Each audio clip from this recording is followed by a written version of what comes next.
Woo! Good evening, my friends. I hope everybody's doing well. I'm glad to see you guys finally at some point today. Sorry I didn't go over the hearing today. I needed to take care of some personal things.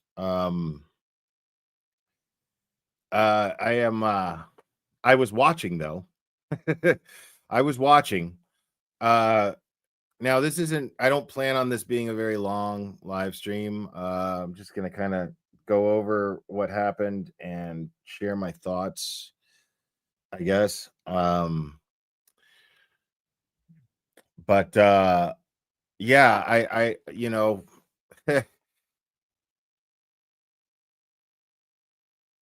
I can't wrap my head around what is happening in front of the world. Like, you would think that Judge Bev would take notice of the fact that the world is watching. America is watching. Like, does she have some sort of fucking pass? You know what I mean? Like, I don't understand. Like, does she have some sort of like pass from the federal government or something, where she just gets to do whatever the fuck she wants and makes whatever rules up that she wants? Fuck the Constitution, fuck the American justice system. Is that how this works? So basically, in a nutshell, the Commonwealth, Spanky Brennan, decided that this oh god, I already forgot the name of the name of the company or the name of the lab. I tried googling it and the only thing that came up was it's the same name as some game, some video game, which is really weird. Aperture, right? Thank you, kindergarten cop. Thank you, Scott. Aperture, right? And like, if you Google that, like, apparently it's the same, right? Portal. It's the same name as a lab in a video game that I've never fucking played, but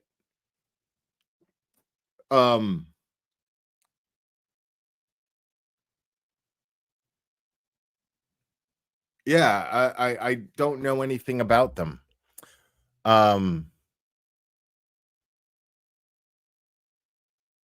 Yeah, I don't know anything about them.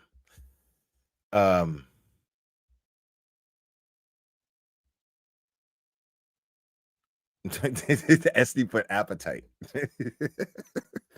Thank you, SD. Yeah. And guys, I do apologize if I don't seem my normal fun loving self right now. But let's go over let's just go over the argument here.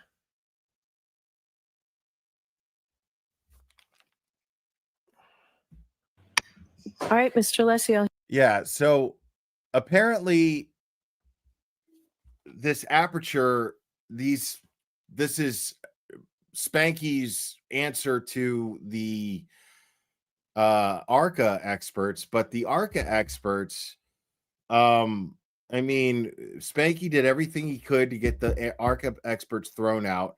Bev even was trying to find some loophole to where she could throw them out. And she even at one point wanted to toss Alan Jackson, I thought. So I'm wondering if maybe she let the ARCA experts in because, and again, I don't know. I'm just speculating. I don't have any proof of any of this shit. But I mean, I kept scratching my head the whole time, wondering, like, you know, she's letting the ARCA experts in. She's acting like she's doing everybody a favor here because I feel like she's got something else up her sleeve. Maybe this was it. Maybe this was it. Maybe this was the plan all along to, in the middle of trial, things not going for, well for Spanky. So the Aperture guys are going to change up their timeline to counter any defense that Karen Reed is going to present. This is really fucked up. This defeats the entire purpose of discovery, people. The entire purpose of sharing discovery, because this is absolutely a Brady violation. This is the Brady violation. This is what Brady violations exist to prevent. Like, think about that. The entire reason there is a Brady law is to prevent this from happening, is to prevent the state from changing up the rules, from changing up their shit. Because they have to prove beyond a reasonable doubt that Karen Reed is guilty. It's on them. It is the burden of proof is on the Commonwealth to prove that Karen Reed is guilty to a jury of her peers beyond a reasonable doubt. Right? Now, if you have this case and you're so sure of your case, why in the fuck do you need to change up your case in the middle of the trial? And this is the second trial. This isn't even the first trial. This is the second trial.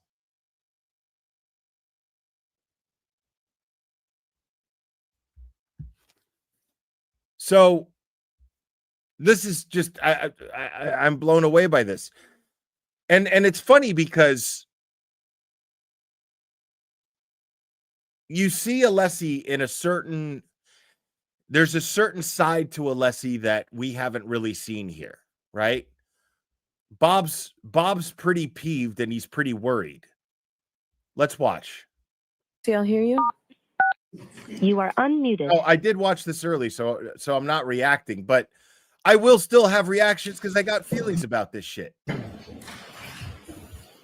But these are not initial reactions, I promise you.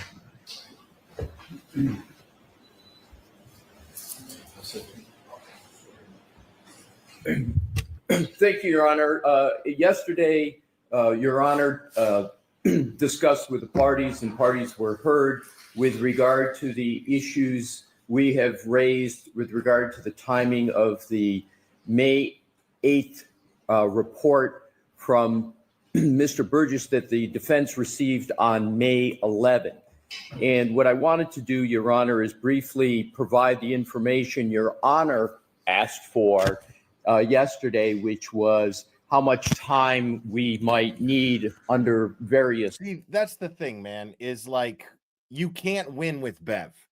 It annoys the shit out of me to have to see Bob Alessi or see Alan Jackson or David Yannetti or Liza Little sit there and have to placate to Judge Bev with the whole Your Honor shit.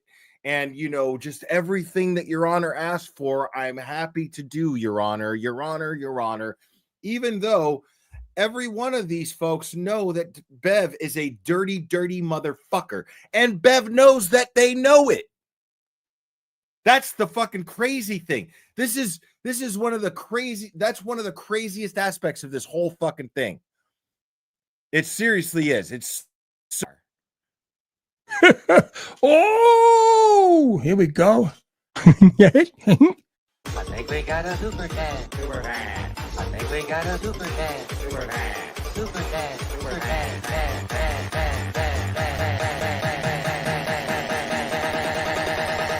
I think we got a super cat. How dare you? Beetle, thank you so much. The judge and the prosecutors are doing everything they can to sow reasonable guilt into the jurors' minds. Yes, great point. Excellent.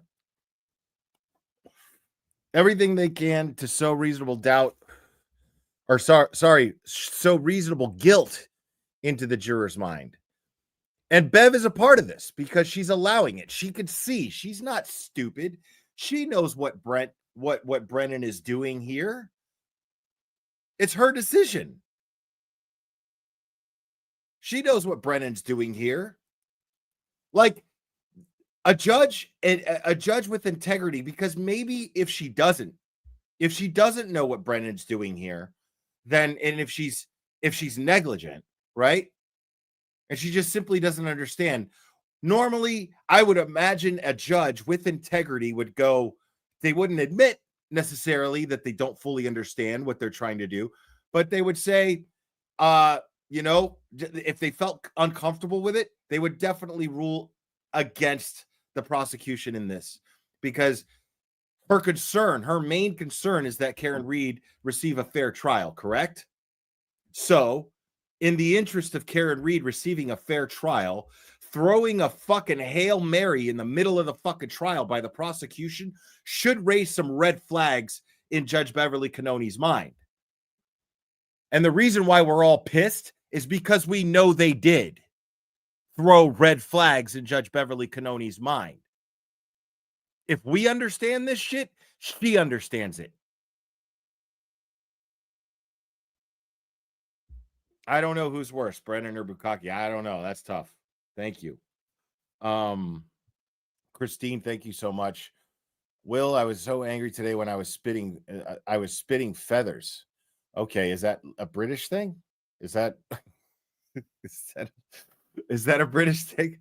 Will, I was so angry today. I was spitting feathers. What does that mean? I don't even get the metaphor. Like, I don't get, like, dude, I'm just now, like, I just to get a little off subject, because this is fucking got me scratching my head, dude. Like, I've been watching, I'm a big Guy Ritchie fan, and just when I think that I've got all the fucking London lingo down, all the slang, right?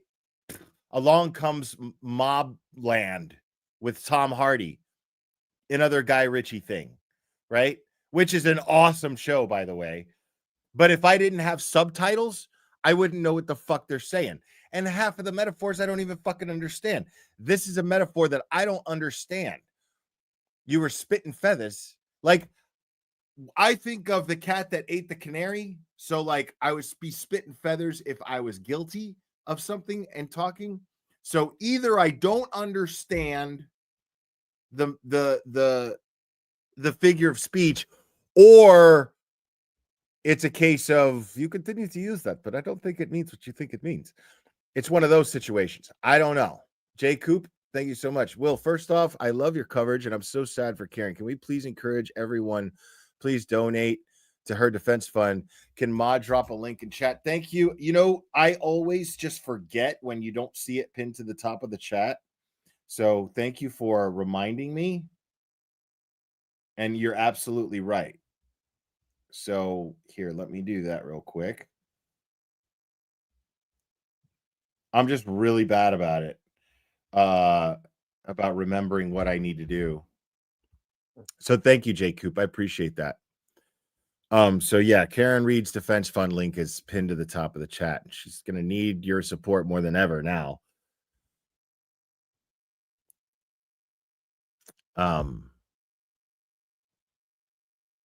Yeah, I'm very angry, and I got other shit on my mind right now too. That's just, this just doesn't help. Amber D, thank you so much. Bev, I'll allow a robust cross, and she will sustain everything as always. Unfucking believable. Yeah. I mean, this is crazy.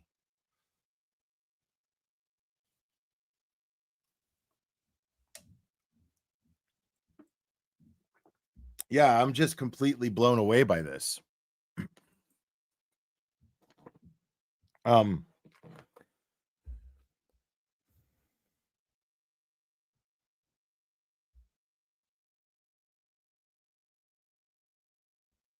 Yeah, so I'm just in this place right now where I'm just trying to understand what the master plan here is, because like this is clearly, not only is this a Brady violation, but Judge Bev is just blowing it off like it's not. Yet she wanted to fucking throw a grand inquisition over the ARCA situation of whether or not the defense paid them. Like, are you fucking kidding me right now with that shit?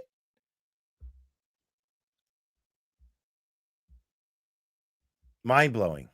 Circumstances. And so and what I was saying before, why I paused it in the first place, was like, it just bugs me that they have to placate to her like that, dude. You know what I mean? It's just so crazy because you can't win with Bev. Like, if you sit there, if you just keep it real and just be like, yeah, Judge, whatever, Judge. Kind of like David Yannetti did that one day where he was just over it in pretrial. Like, he was just fucking over it. And he was just like, you know what, Judge, I'm good. I don't even want, what's the point? What's the point? Right? So what's going on now is, it's like that. It's like, okay, well, Carla FKR, thank you so much. If the defense pulled this, we'd have a hearing and they'd be losing their minds. Totally. I mean, look what happened with the ARCA thing. Look what happened with the ARCA thing. Right? So, that Alessi can't stand standing up there going, Your Honor, and, because I took the time for your request. But then she sees that, and then she just finds another excuse to hate him and be like, oh, well, he's just kissing my ass. I hate a kiss ass. Like, you can't fucking win. You know what I mean? Like, either you have to, like, kiss her ass, and so she can resent you for kissing her ass, or you can just keep it real with you, and then she can resent you and hold it against you for not respecting her court. Like, this is the kind of tyranny that we're dealing with here. This is the kind of tyranny specifically Karen Reed and her defense team are dealing with here. That's fucking tyranny is what that shit is.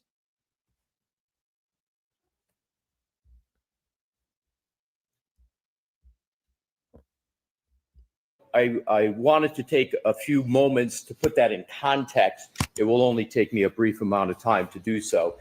So, Your Honor, there is a timing issue, but there's most importantly a substantive issue. I will not, of course, go into the detail of yesterday, but the timing really is informed by the substantive issue. And so, with regard to the matter, we went back and we looked at more deeply the effect of this timing and this movement of the what has been referred to as clock drift in Mr. Burgess's report that we got on May 11th. I spoke of the significance yesterday, and here's what I would like to add as is relevant to the time we're going to need. I again urge the court to reject it substantively, because what we did was we went and we looked at matters such as the cross-examination of a key witness in this case, Jennifer McCabe. She testified with regard to observing a vehicle at 12:45 a.m. And that's a significant point. I know I don't need to elucidate for Your Honor. All of this is going in significant part, if not total part, to what has been as alleged a collision here, which we vigorously contest. No collision ever occurred. But the timing of it, the timing of what's alleged by the Commonwealth is very important. The seconds are important. Literally 1 second can turn not only the Commonwealth's theory completely around in circles and debunk it, but also the jury's analysis of it. And this is the point I wanted to elucidate today, is that the jurors have been provided information, and the defense has aimed its defense on this claim based upon, in large part, timing. So now what we have is on May 11th, Mr. Burgess changing the timing. So what does it affect? Not only witnesses like Jennifer McCabe, who we crossed, we strategized with regard to, but also my decision to not even cross Trooper Garino, because Trooper Garino had testimony with regard to when Ms. Reed connected with the Wi-Fi at One Meadows, and there's a certain time associated with that. We have Mr. Whiffen, who went through, the Commonwealth went through a timeline, and we believe they went through a timeline for the theory that they had. And I cross-examined Mr. Whiffen extensively with regard to that timeline. There were several defense strategies, and effectuations of strategies based upon that timing. So with regard to the So Whiffen gives, this is how I'm understanding it, and correct me if I'm wrong, please, because I don't want people to just agree with me because they're just as pissed off as I am, but correct me if I'm wrong.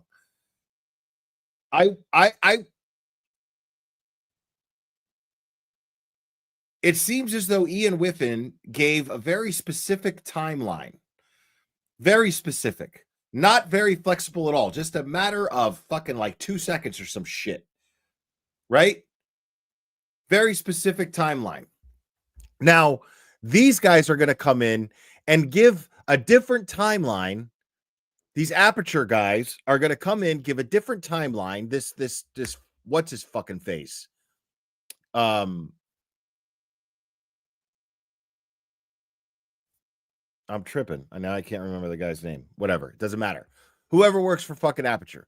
He's going to come in, give a different timeline. And since it's different, he gets to just go with the timeline that's more convenient to their case, or lack thereof, I should say. I mean, is that what's going on here? Burgess. Yes. Thank you. Burgess. That's what it absolutely seems like is going on here.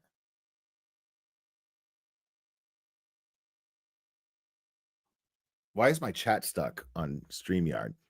I don't know why it is. Give me 1 second, guys. Let me refresh.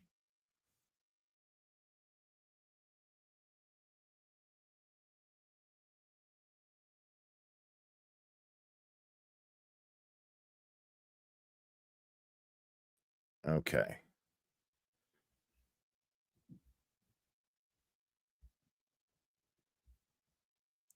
Or Shannon. What? No. I had it right. It's Burgess. Yeah, it's Burgess. So, yeah, it seems like this dude gets to come in with a new timeline, and since it works more conveniently for Hank Brennan's argument, then okay. Then he gets to go with that timeline in the middle of a trial. In the middle of the second trial. Okay.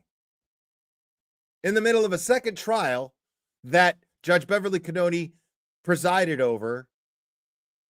Both she presided over. So it's like she's aware of all the evidence. She's aware of all the inconsistencies in the evidence of the prosecution. So don't tell me that Beverly Cannoni isn't a corrupt motherfucking piece of shit. Don't try to tell me that. Don't piss on my back and call it rain. Because there's no ethical judge that I have ever seen that would not have put a stop to this a long time ago. No fucking way. Judge Beverly Cannoni is fucking dirty. Substance, Your Honor. And there's more, but I think that's a fair representation. It innervates our entire defense. The question now of Your Honor of how much time it will take the defense to react to Mr. Burgess. I wanted to say it's not only a reaction, but it's a substantive defense analysis, and 3/4 of the effectuation of that has already occurred through our presentation in terms of cross-examination. So we would have to, and we're still evaluating that, revisit all of that. And secondly, we would have to put that into the calculation of all of our witnesses that we've already prepared that are based upon that timeline. So it is a very significant point. And to the extent that the Commonwealth tries to argue, well, you know, we never really committed that much to a certain time period. I again urge the court to look at the report of Dr. Judson Welcher, where he has 1162-2 with a specific range, 38 to 43. And even in their range, it's a very small time, which further supports how each second matters in this regard. Now to the answer to the question Your Honor asked yesterday. Again, I urge that it just be rejected and we keep this trial moving in its current pace. To the extent that that does not occur, and again, we urge that it be rejected, the report, because it's a Rule 14 violation, there is no remedy for the defense. However, to the extent There is no remedy.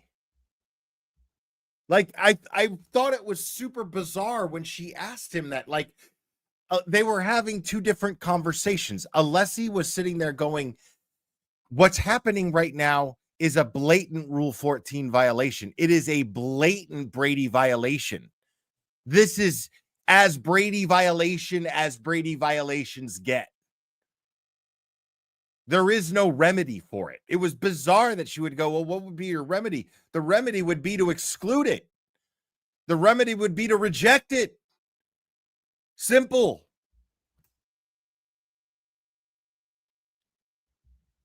I mean, I don't understand.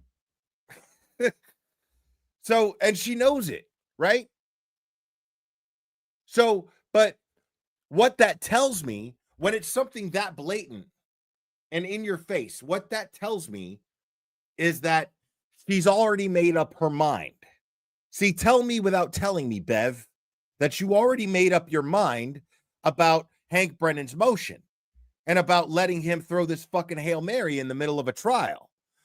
Tell me without telling me that you already made up your mind, because if you hadn't already made up your mind, then why would you give the appearance that you're giving Bob Alessi here a chance to argue against it? I mean, the fact is that if it is a blatant Brady violation and you know it's a Brady violation, you wouldn't even hear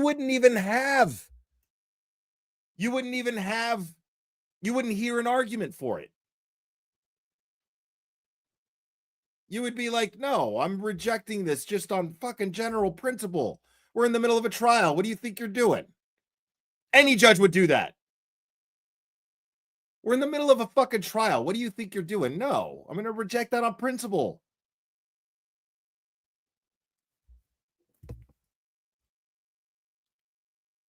Those are the two things that make me realize that this is an absolute fix.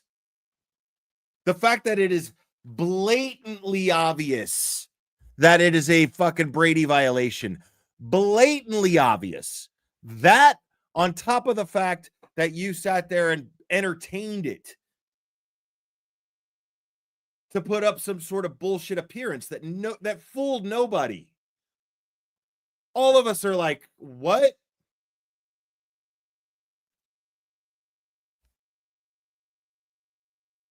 And you're not even going to voir dire these guys?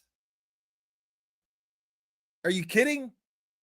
You voir dire Dr. Wolf, you voir dire Dr. Russell.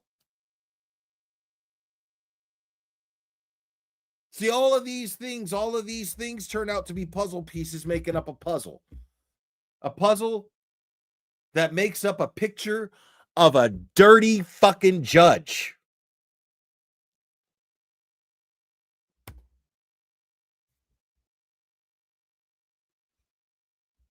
The extent, and given Your Honor nonetheless asked me for an answer in time, we would need 4 days to be able to address it.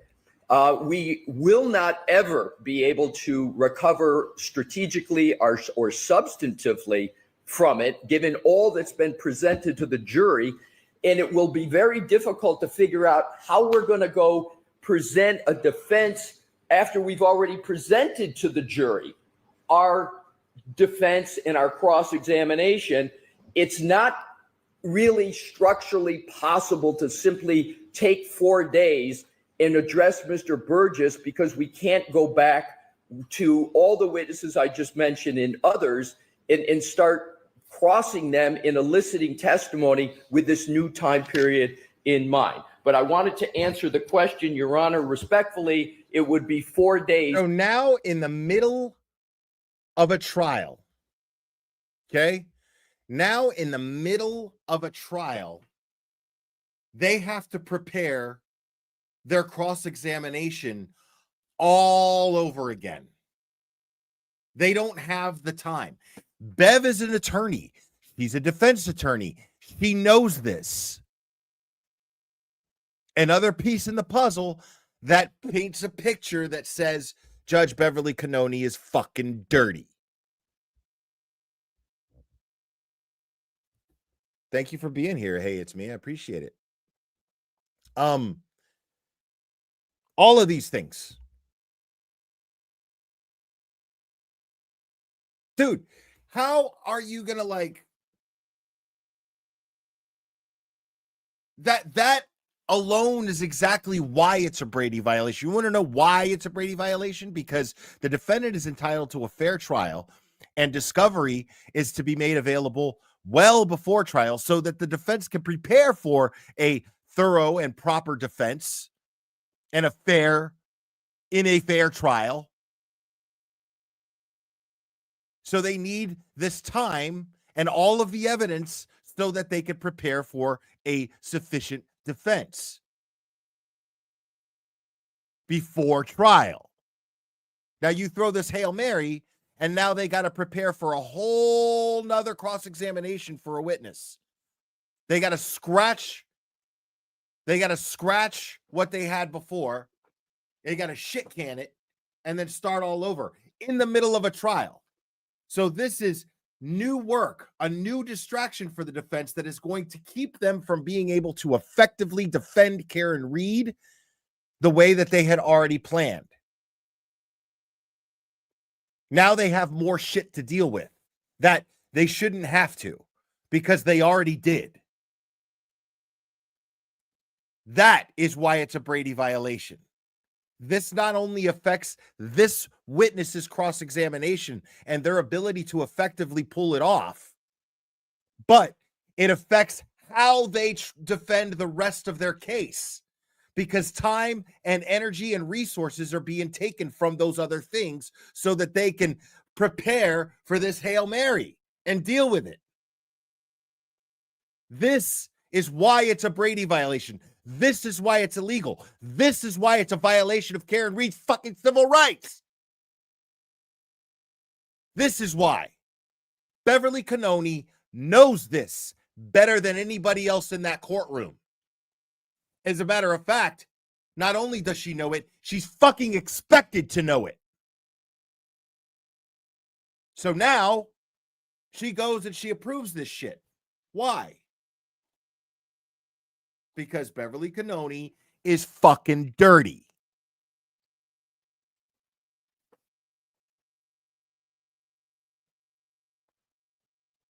Like, it's so funny because the weird thing about this is that, and I guess it's not so weird, I'm pissed for Karen, and I'm pissed for Karen's defense team, but I'm more pissed for you guys and anybody else who may or may not even be following this fucking case. Do you realize how dangerous of a precedent this could set in a United States of America court of law? Do you realize how dangerous this is? This could be cited. This could be cited as a means to justify another prosecutor in the future in Massachusetts to violate someone else's civil rights. That is why this is very dangerous. Again, Beverly Cannoni knows this.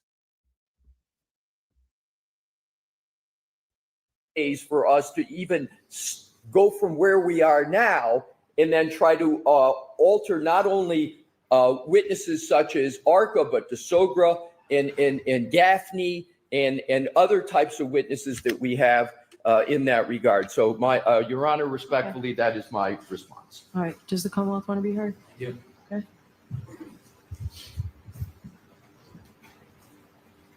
This fucking asshole. Respectfully, Your Honor, the defense is very confused.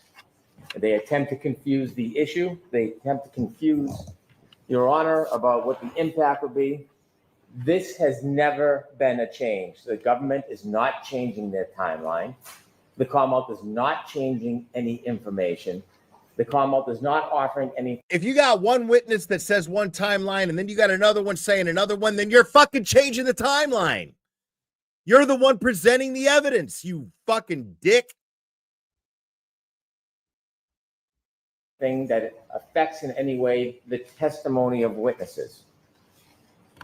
It's notable in the argument there is no relationship to the facts or the actual report that was provided. The Commonwealth has always provided the data, which they have, and they hadn't a chance to analyze. And the interpretation of the data has been different between the parties. We have been clear from the beginning at the time in which the infotainment system shows that there was a collision. We've been clear. And the data has been clear. That has never changed. That data in the telestream system is based on a clock in the Lexus, which both sides know full well is different than a clock in an iPhone. You can see all the productions of Dr. Welch's. All right, this is really annoying because StreamYard's chat is like lagging real bad. I don't know what's going on with it, but there's comments that I'm seeing come up on my phone that I want to highlight and I can't. Olivia is saying, if you're not changing anything, then why don't you use the original reports and original expert opinions then? Exactly. What, like, you're literally describing change and then just saying that it's not change. Like, what are you filing a motion for if it's not a change?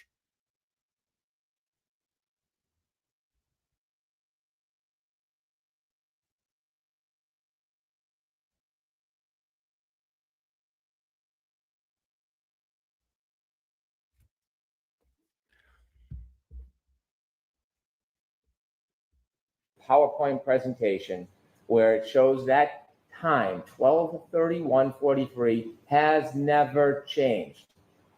Also, it has been clear that both sides appreciate that there is a variance between the clock in the Lexus, which leads to that system information, and a clock in an iPhone. In fact, the defense was so aware of it, they hired an expert, Mr. DeSorga, who gave his opinions about that variance. We have never suggested there was not a variance in this case. In fact, we have highlighted the variance. When their expert, Mr. DeSorga, provided a report, we believed that his analysis was wrong. And so we looked at the variance and the data that was available from the telestream system. And dude, what is the most basic thing when educating yourself on a case? The most essential thing that you need in order to understand the case. The most essential thing that you need. And it's not even the names of the parties involved. It is the timeline. Timeline, in my opinion, is easily the most essential thing in understanding a case. There you go. Look at you guys. You guys are fucking dope. Now, if the prosecution has established a timeline and the defense has created and prepared a defense based on that timeline, and then that timeline changes, doesn't matter who's doing it, but that timeline changes in the middle of trial, then you are cheating Karen Reed out of the right to a fair and proper defense. There is no sugarcoating that. Norman Corey, thank you so much. Hank needs to stop. EDR date with the key cycle triggers doesn't not have a timestamp. This is absolute bullshit. Right.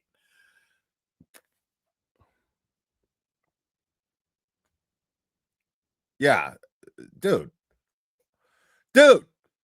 I don't understand. This is the most Twilight Zone shit ever. John O'Keefe's Ways data that was on his Decline. Thank you so much. My chat's finally started moving again. Hanky said that he was surprised to have received the new report also. He is such a liar. Too fucking bad. Yeah, and I know he's fucking lying, but I'm saying even if he was surprised to see the new report, too fucking bad. Then you go, hey, I can't do anything with that. Now, an effective prosecutor wouldn't do that. You know what I mean? They would try, but no judge would ever fucking allow it. A prosecutor doing their job would go, new information has come up, and all right, but I mean, this isn't going to work. You're my expert. You gave me this report. That's the report I submitted. That's evidence, and there's nothing I can do. But I ran this new report. Nobody, I would have, if I'm Brennan talking to fucking Burgess, I'm going, dude, what the fuck? Like, you had time to do this. What are you even still working on it for? But we know the reason why that conversation would never take place, because he's still working on it because fucking Brennan told him to fucking do it. I mean, if it fucking smells like a duck, quacks like a duck, waddles like a duck, it's a fucking duck. If it quacks like a duck, it's a fucking duck, dude.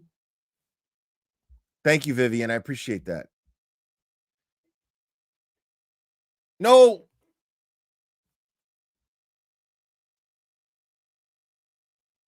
There's no way that that expert is taking time out of all of the other responsibilities that they have. I'm sure that Mr. Burgess has a life. I'm sure that he has a fucking job that takes precedence, because putting food on his fucking table and keeping a roof over his head and whoever the fuck else he's responsible for takes precedence. Takes precedence, dude. It absolutely does. Why wouldn't it? And so this guy is just on his free time going, oh shit, you know, I just got kind of curious and just kept on working on it, dude, you know, and I came up with this new report. Thought you'd like to see it, Mr. Brennan. That didn't fucking happen, dude. Brennan said, this isn't going to work for us. We're fucked with this. We need a new report. Well, what about the judge? I'll take care of the judge. That's how that went down. Guaranteed. Jay Coop, thank you so much. Does anyone know what happened in Buffer Zone today? Were the police okay? Listen, man.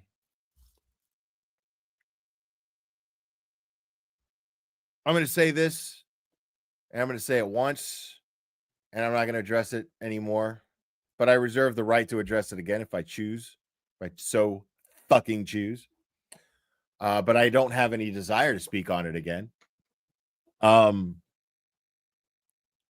So one of the reasons why I just didn't even go live this morning, like I was just discouraged.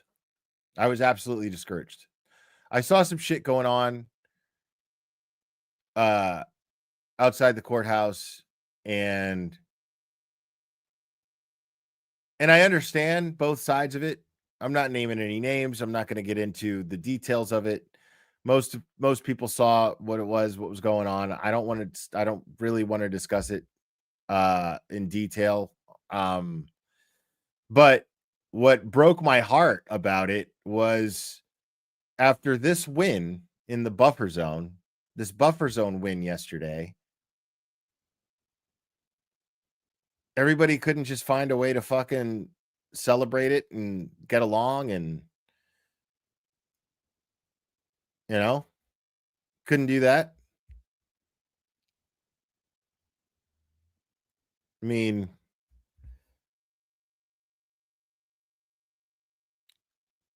just really bummed me out, man. I've said so many times, and I mean it, and I still feel this way. I'm most inspired by the people who stand out there.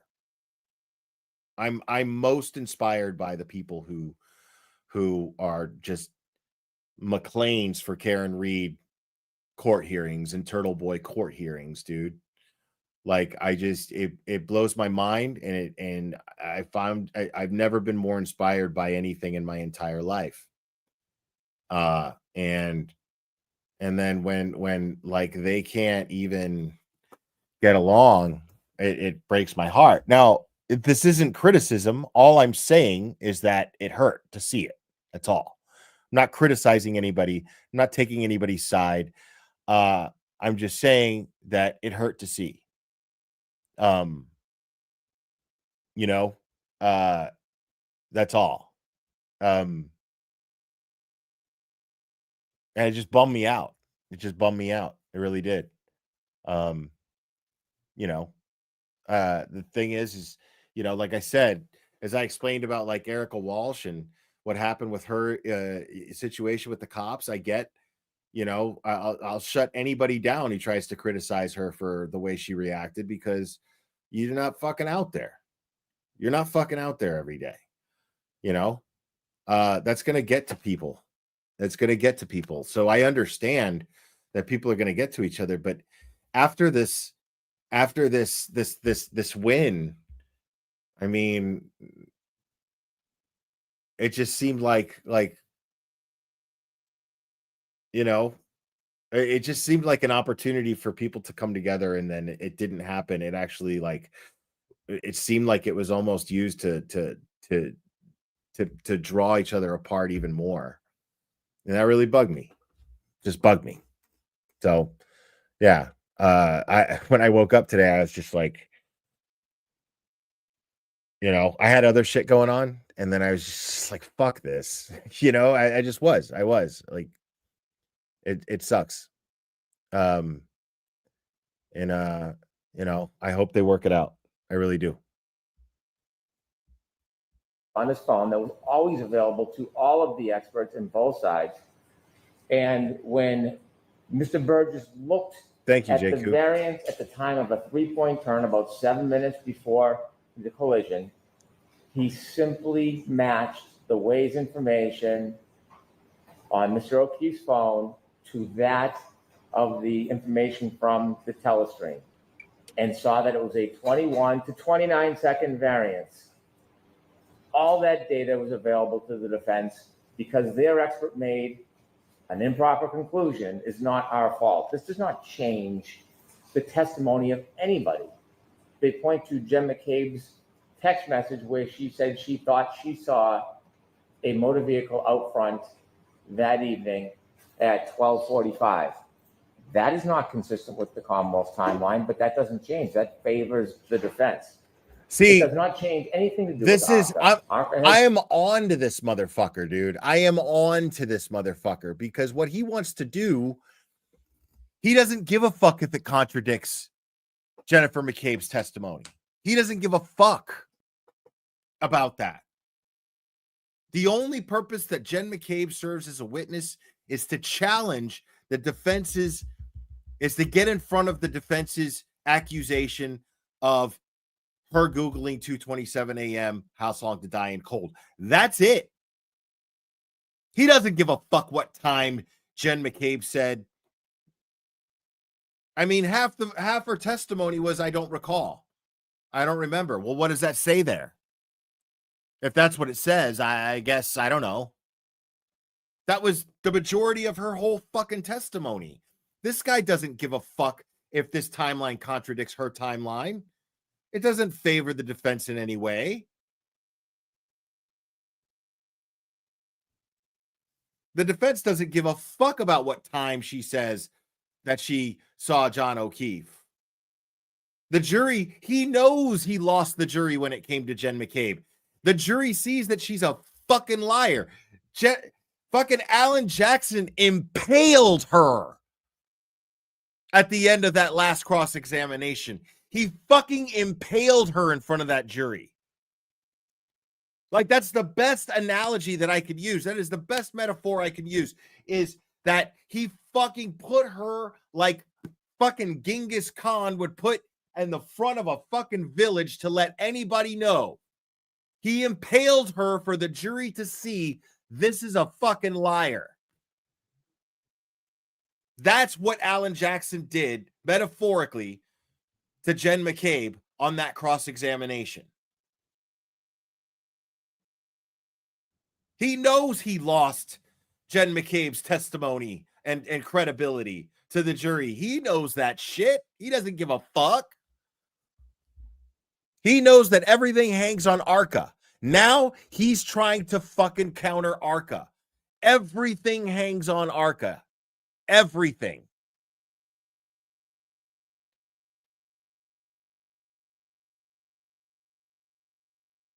He wants to discredit Arca. He couldn't get Arca thrown out, so now he wants to discredit him. He doesn't give a fuck about what any McCabe or Albert says about the fucking timeline. He doesn't give a shit about that. Why do you think he's not calling any of them? Lally gave a fuck about that. Why do you think that Brennan's not calling any of them? He doesn't care about what they have to say about the timeline. He wants to discredit Arca.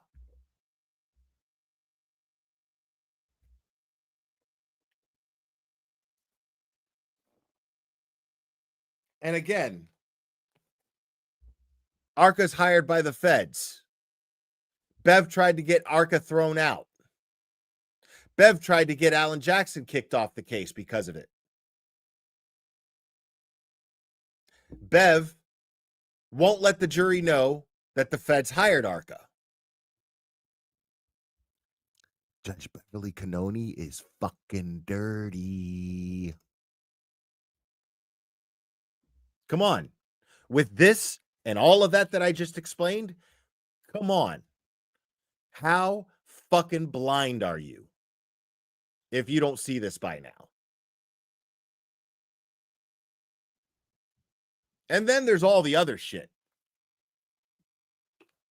I mean, then there's just the last fucking 3 years, 2 years.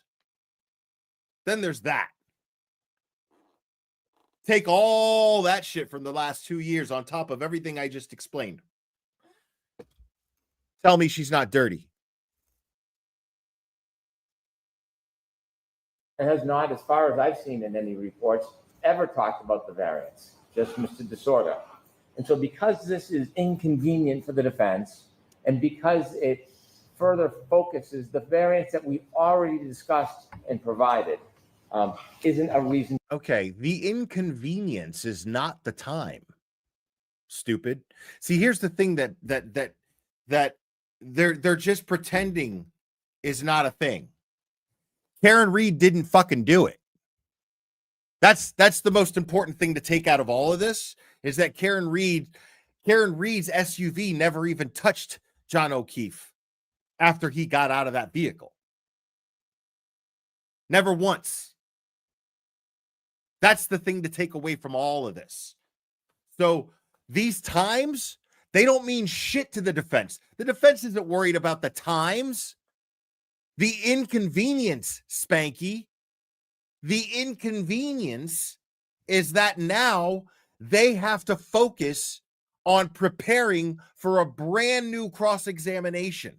They have to take new information and create and strategize around this new information for cross-examination of that witness. And in having to do so, that is going to take time and resources away from their already existing defense that they have to focus on every single day of the week. That's the inconvenience. That is what makes it a Brady violation. That is why it's a violation of Karen Reed's civil rights.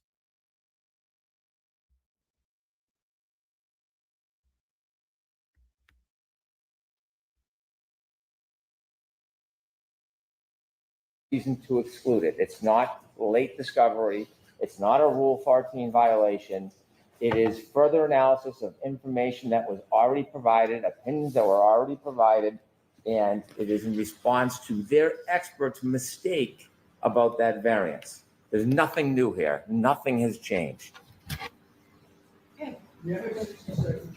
Go Nah, right ahead, man. Mr. You Leslie. the legend, The Mazza. only question I had for you yesterday, for you to respond to today, was the time. So I gave you more leeway. All right. So just a big shout out to my boy Mazza. He's got a fundraiser for Karen Reed happening on Sunday. So make sure you're there for that. I will be on there. Nan will be on there. That's all I know so far. But I know it'll be me and Nan as guests. So I hope to see all of you guys there. And you're giving me more leeway, and I appreciate it. Go right ahead. So 2 items, Your Honor. As I alluded to yesterday, and it's been a point that Mr. Brennan just made.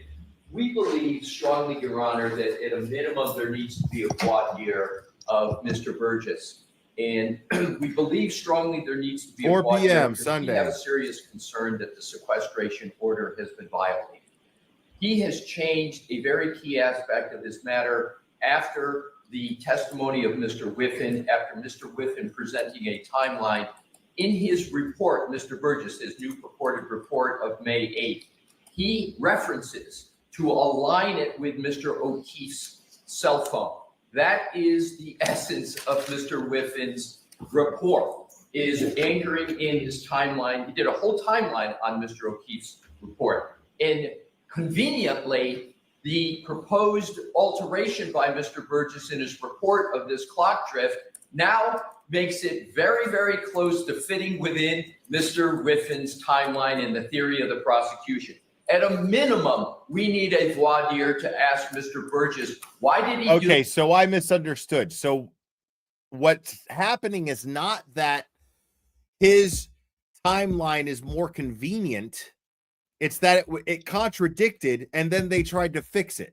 Now his timeline no longer contradicts Whiffen's, and so this little new clock situation, this different clock, the Lexus clock being different, now all of a sudden helps coincide with Ian Whiffen's timeline, so that they don't contradict themselves. They don't contradict each other. And so Bev rules and goes, "Oh, okay. Yeah, sure. I'll let you go ahead and fix your little mistake there, Hanky." do what he did? Another reason for the voir dire. Mr. Brennan yesterday said, we were surprised to get the report. That further makes great concern as to why Mr. Burgess did what he did. Lastly, Your Honor. That alone right there merits a voir dire. That alone right there merits it. Because if Spanky doesn't even fucking know, then the question is valid. Why not ask them? Put them on the stand under oath and ask them how they came to these new conclusions and why and under what circumstances. If Brennan is in the dark of it, well, I was surprised to find out, Your Honor. I was surprised. Okay. Well, then let's all, in the name of justice, remember that? Let's all, in the name of justice, get answers from the horse's mouth. Put them on the stand under oath, and let's ask them. Why not? What's the problem? But more importantly is it merits a voir dire. The fact that Brennan didn't even know the circumstances merits a voir dire. He can't even argue why this is okay. Anybody else catching that? Brennan hasn't even argued why it's okay. He's just arguing this is it. This is what we got now. And it's not a Brady violation. It's just a change. What?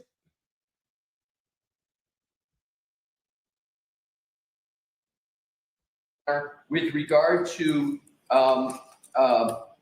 Mr. Brennan's point, and he made it yesterday, and I corrected it. He said it again today, that supposedly our witness, Mr.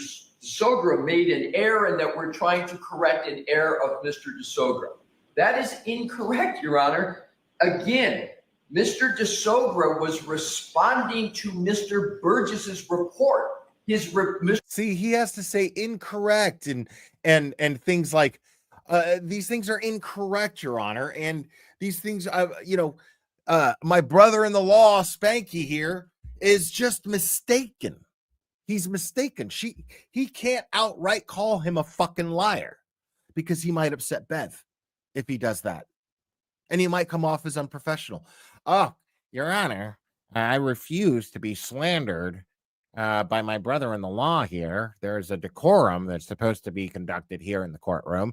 Like, that's the kind of bullshit he would pull. He'd cry and play victim if somebody called him a fucking liar. But all he's done is sit up there and fucking lie. So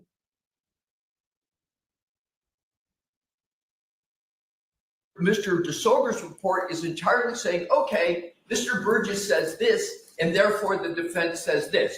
Now Mr. Burgess is changing what he is saying. So it is completely incorrect to say that Mr. DeSogra is trying to correct an error. That would require, again, Mr. DeSogra to change what he has done. Final point is this. There was also an issue, Your Honor, and this is extremely important with regard to burden shifting. There's not only the question of should this be allowed at all, there's not only the question of how much time the defense will need, but there's a third and important issue, and that's burden shifting. What Mr. Brennan proposed yesterday was a very irregular process where essentially the Commonwealth gets 3 bites at the apple for a problem that they caused. The problem we're talking about is Mr. Burgess changing a significant part of a timeline. Yes, there was a variance that he had, but he picked a range of the variance. He's now changing the variance. So what the Commonwealth is proposing is that our witnesses go forward, the aperture gets to wait, they come on, and then the aperture gets to come on yet again. We would. I did not. see, that is fucking crazy. So these guys get to be their wild card. The aperture guys get to be the Commonwealth's wild card. They get to go on after the defense's experts testify. So they get to go on after the ARCA experts basically give away what their findings were. No more element of surprise. Brennan gets to go back to aperture and say this is what happened when they testified. That right there is a violation of Karen Reed's right to a fair trial. Right there. That is absolutely fucking tyrannical. Why don't they just stick her in why don't they just hog tie Karen Reed and throw her in a fucking moat? Like in medieval times. And if she gets untied, if she unties herself in time, then she's innocent. She lives. But if she drowns, she must have been guilty.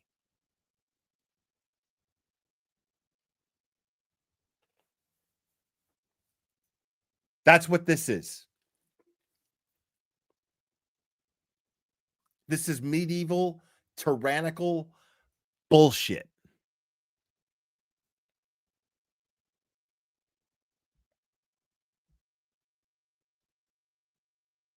Not understand the Commonwealth asking me that. Are you asking me to do that, Mr. I Brennan? appreciate the I'm clarification. not sure what he's saying, so. It sounds like DeBroja or whatever. His name is DeSogra, yes. DeSoder, you're suggesting that the Commonwealth suggested yesterday that he testifies first and then the aperture witnesses? What I understood was going to happen is Mr. Brennan said yesterday that Dr. Welcher cannot come in until after. No, I didn't understand that. I understood Dr. Welcher, Shannon Burgess, and then Dr. Welcher for everything that you folks received prior, January 31st or whatever the date was. And then potentially for all the new ARCA information that came in May 7th, that portion, Dr. Welcher returning on rebuttal for. Not that they were holding back Dr. Welcher completely. Is that correct? Mr. Brennan? That's the conversation I had. That conversation I wasn't part of. Yeah, I think you misunderstood that, Mr. Alessi. So just so I'm clear, what is it that the rebuttal? Mr. Brennan, all right, this is separate, and I'd really like to give everybody a break here. What is it that It is not asking separate. regarding that, Regarding Mr. Burgess or Mr. Welcher? Dr. Welcher. Dr. Welcher should come in and testify to his PowerPoint, all of his opinions, which address all of the prior representations and opinions of ARCA, although we still don't have any raw information, but we're ready to move forward. Regarding any new opinions, which there is over a dozen new opinions that includes testing, video, experiments, Dr. Welcher should have enough time to review, conduct his own testing, turn it over, and then in rebuttal, address limited to the new issues. He should have already done that. He should have already done that. Your case should already be put together. Now you're presenting it to a jury, dude. Why is your expert still working on shit? That can't be ethical.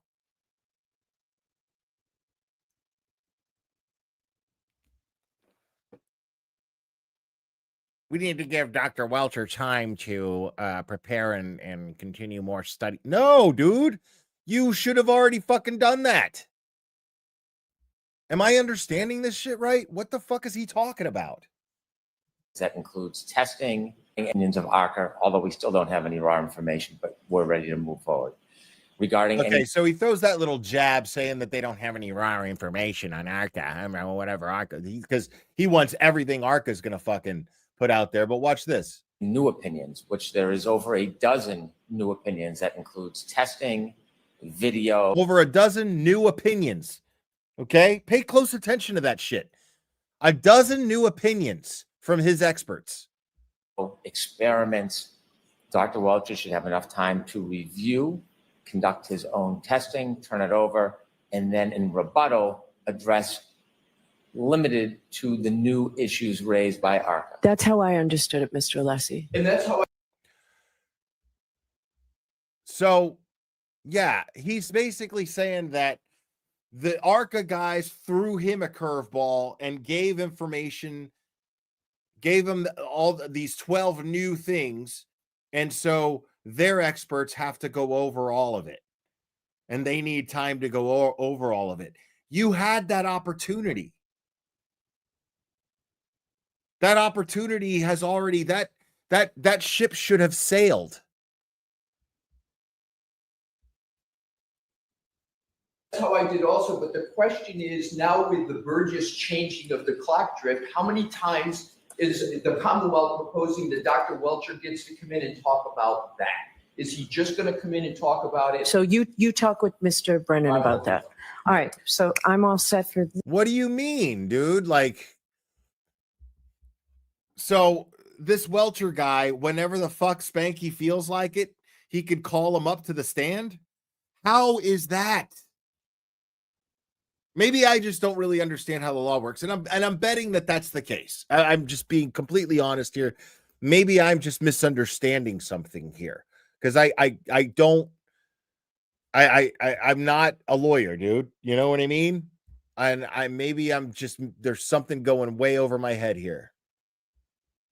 this. There are no changes. There is no changes in the timeline. He keeps trying to portray this as something has changed. Nothing has changed. It's the exact same. He's always said there's a variance. He's been looking into the variance for a long time. And now he has found a method to show the exact variance. It's not changing. There's nothing in the reports that change. You're changing the method, bro. What are you talking about? If it's a different method, then you're changing something. So, I don't know. Let me see. Captain Skidmarks, is this why they rushed the ARCA reports? I don't know if that's why they rushed the ARCA reports. I'm still trying to fully understand this. And I try to be really careful about spreading misinformation. So, I at the end of this live, I could look real stupid and it's fine. It is what it is. I just don't know if I fully understand this. This is so bizarre because I've never seen shit like this happen in a trial before. I've never seen this. Changes as far as the timeline. That's just an attempt to cause fear. There's nothing that has changed. We can look at the reports. It's all the same, always has been. Other than now he's identified the mistake of their expert, and that led him to be able to identify the variance, which is helpful and new. And the suggestion that there's been some violation of an order, no good faith basis whatsoever. Does the Commonwealth oppose a voir dire? You see what this curveball does? So basically now Karen Reed's defense has to prepare for this. This guy says, okay, nothing's different.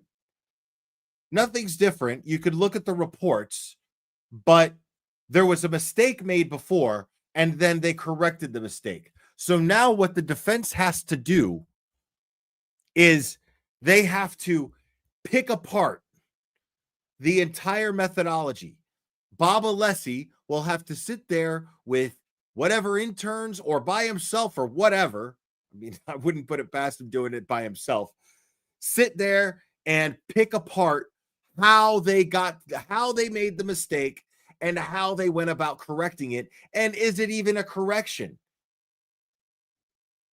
That's what he has to do.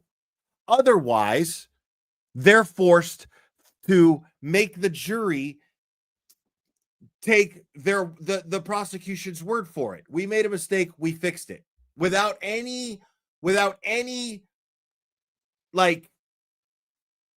putting any accountability on them to have to explain the method and how they got there. That's up to the defense. The defense is going to have to sit there and put them in the hot seat and go, okay, how did you get to this? So explain to me what your process was. And you said you made a mistake. How did you make a mistake? What was the mistake that you made? Where did you make the mistake in your methodology? Show me and pinpoint the exact moment and where you made the mistake. And then show me the methodology that you followed in order to correct this mistake. There's the prosecution is never going to do that. They just expect the jury to take their word for it. And the fucked up part is, if the defense does not challenge that, the jury has no choice. They will take their word for it. This is why this is, again, a violation of Karen Reed's right to a fair trial. Because they do not have the resources and the time to sufficiently counter this, to sufficiently analyze it and come up with a sufficient and efficient cross-examination. And Bev knows this. She fucking knows it. Idea just on that one issue. Yes, because it's suggesting that there's a good faith basis for it. Nothing has. Ian Whiffin's report was available to the defense and our experts months and months and months ago. The issue of variance has been an ongoing issue for months. There's nothing that triggers a change in the testimony to adopt or adapt to it. Our timeline has been the same since when we turned it over at the beginning. They cannot point to one thing that has changed. So there was a mistake. Here's basically in a nutshell what Spanky's saying. There was a mistake made. Now it's corrected. But there's no changes made. So there's no reason for the defense to have to prepare for it. Like, he just fucking basically said that out loud in a court of law. There's no reason. They don't have anything to prepare for. What do you mean? They have to be able to figure out where the mistake was made. They need to verify that that's what happened. Where was the mistake? And what did they do to actually correct it? Not just say we made a mistake and we fixed it. Romy, thank you for becoming a member. I appreciate it. Sup? Or thank you for being a member. Dr. Welcher, Ian Whiffin, Jessica Hyde, or Shannon Burgess. They are just saying things without a good faith basis. In the report, show us He does that where all the something time. has changed. Your Honor, to inform you, That's what he does all the time. He projects. Like he's the master of projection. They're just saying things and we're supposed to just take their word for it. Is what he just accused the defense of. That's exactly what he's doing right now.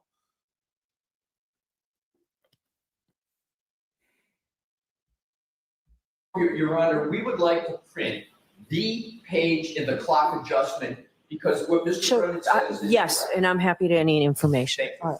Thank you. Change. Thank you, Allison No. Faye. Thank you. All right, so the court, please. This shit is just plain crazy, dude. And then you got her.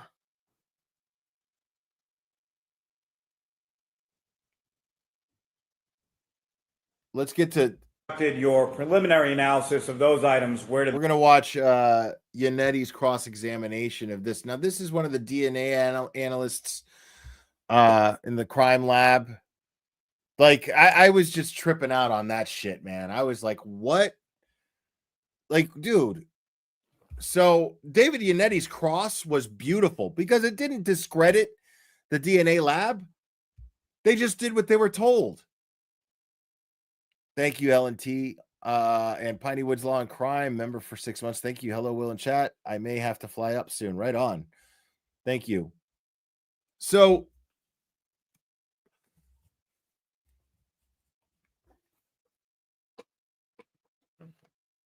yeah, like Yannetti's cross of the guy that testified before her, his cross of him was fucking brilliant. It was brilliant. It's very to the point. Okay, because we know that Proctor, we know that Tully, we know that Buchanan all turned in their DNA. They all had their DNA swabbed and tested. And the whole point was to do what? To test it against the evidence, right? Wasn't it? So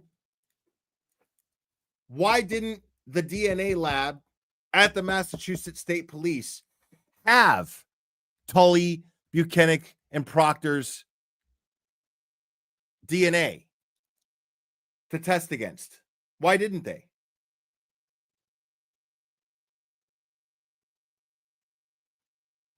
And that's all David Yannetti asked him.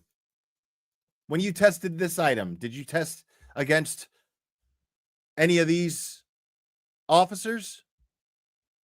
David Himes, thank you so much. What the fuck is going on in Boston?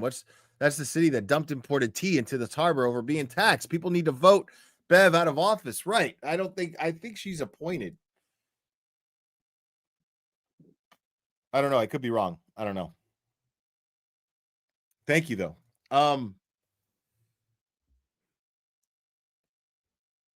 Yeah, like why did they volunteer their DNA if their own lab wasn't going to test the evidence against it?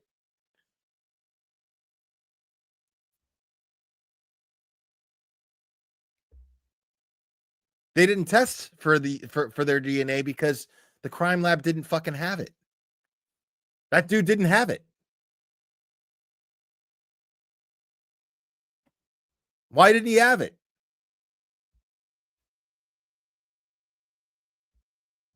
Where did those items go? I did no further examination on this myself. Christina Hanley might have examined some of these further. Thank you. I have nothing further. Mr. Yannetti? Thank you very much.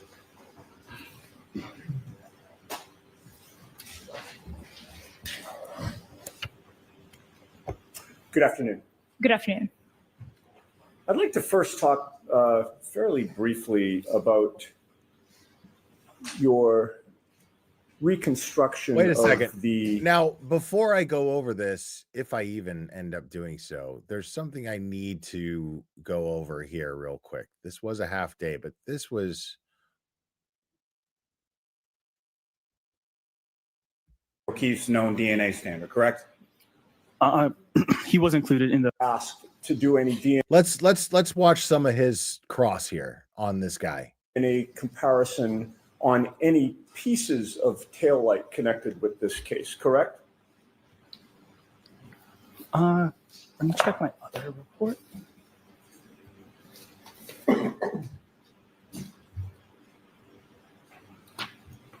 For taillight, there was another item that was item 3-3.1, which is sample from apparent glass on rear bumper, if that's what you're referencing. Okay, so if I suggested to you that the taillight was plastic, that glass wouldn't have been the taillight, correct? I don't have, that's beyond my scope of testing. Gotcha. Okay. With regard to the passenger side Yeah, taillight, knowing the difference between glass and plastic is beyond my scope of testing. Okay, man. Found that there were 3 contributors of DNA to that taillight attached to the vehicle, correct? Correct. One of those contributors appeared to be John O'Keefe. Is that fair to say? He was included All into right. the profile. With regard to the other 2 contributors, who were they? They could be anybody. Let's see. I'm in Ireland, and I always heard Boston was corrupt and thought it was just the gangster movies. Turns out they were all based on Norfolk County, in my opinion. Right on. Thank you for that. Appreciate it.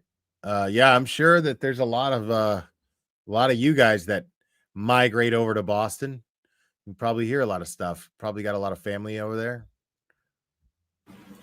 Were you ever asked to compare DNA samples from either Canton Police Detective Kevin Albert or Canton Police Chief Kenneth Berkowitz to the DNA profile that you analyzed from that passenger side taillight? I was not. Now, with regard to the broken drinking glass, which is item 3-2.1.1, do you see that in your report? I do. With regard to that, you came up with a DNA profile that also had 3 contributors, correct? Correct. One of those contributors appeared to be John O'Keefe, correct? He was included, correct. Who were the other 2 contributors? I don't know. They could be anybody. Were you ever asked with regard to that broken drinking glass to compare the DNA profile that you analyzed with the DNA of either Boston Police Sergeant Brian Albert or ATF agent Brian Higgins? I was not.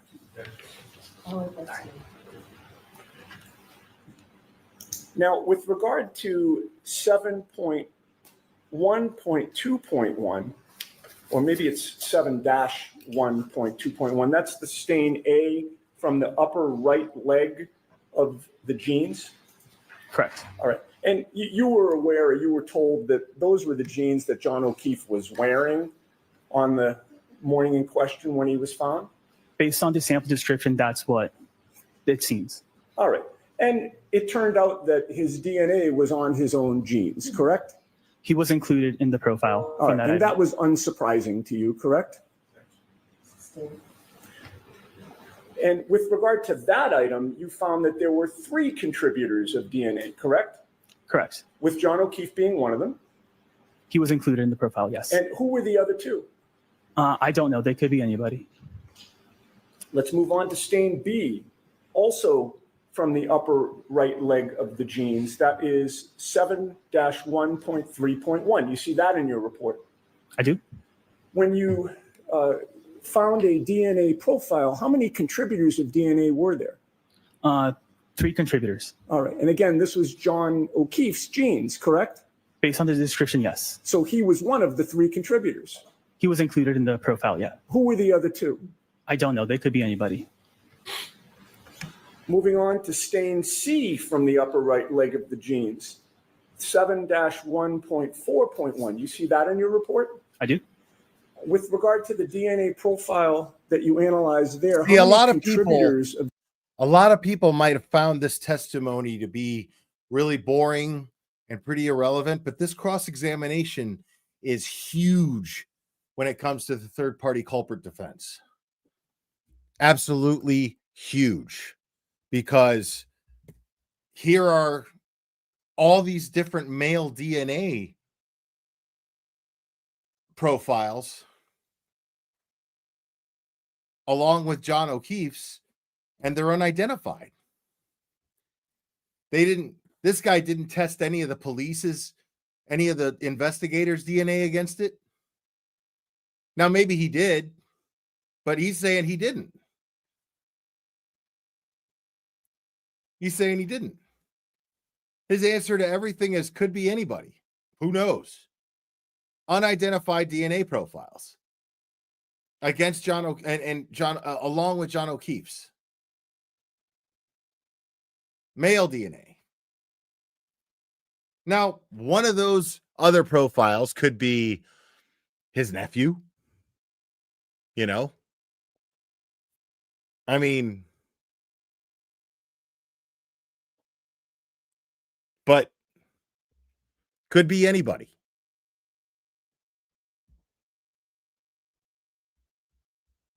of DNA were there to that profile? At least 2, and it was interpreted as 2 contributors.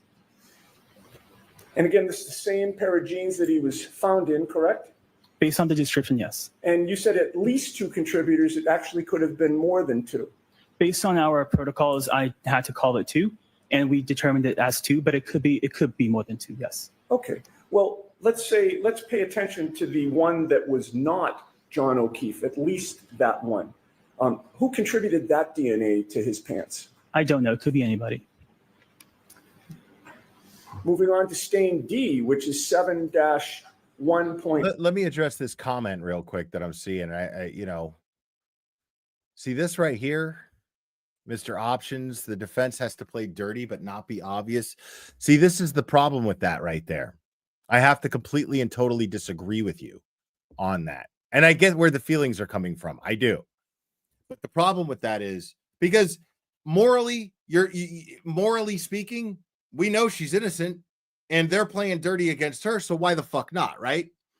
But the problem with that is I have to disagree with you on that, because what they're doing in order to properly hold them accountable, what they're doing is what the investigators in this case should have done in the first place. Right. Done this on the up and up. Make sure that later on in a court of law, you got to think everything that is happening today is going on record. Everything that is happening in this courtroom is going on record. So if you are going to ultimately get justice for John O'Keefe, the only chance to do that truly is to defend this case ethically, morally, and in the fashion of an innocent person. Because if she plays dirty and then gets caught, well, guess what? She's no longer innocent. She may be not guilty of the crime still, but she's no longer innocent. And that's really, really important to maintain. Very important for Karen to maintain that innocence in order to get justice for John O'Keefe in the future. All of this stuff is going on record. Everything that she does has to be on the up and up so that they're the good guys when the handcuffs go on the accountable people. Very important. 5.1. And if I can just put my glasses on to make sure I've read my own writing correctly. Actually, is it 7-15-1? Did I get that wrong the first time? D? I'm sorry? Do you mean Stain D? Stain D. Stain D is 7-1.5.1. Oh, I had it right the first time. Okay. Right. With regard to that stain, You also got a DNA profile, and how many contributors were there to that DNA profile? I interpret it as 3 contributors. And and again, this John O'Keefe's genes, correct?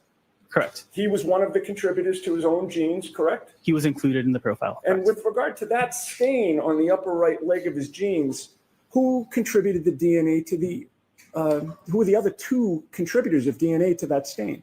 I don't know. They could be anybody. And then finally, with regard to that upper right leg of the genes, there was also a stain E, correct? Correct. How many contributors did you find to that DNA profile? 2 contributors. One of which was John O'Keefe to his own genes, correct? He was included, yes. And who was the other contributor to that stain on the genes? It could be anybody. I don't know. And by the way, just for the record, that was 7.1.6.1? 7-1.61. 7-1.6.1. Thank you, sir.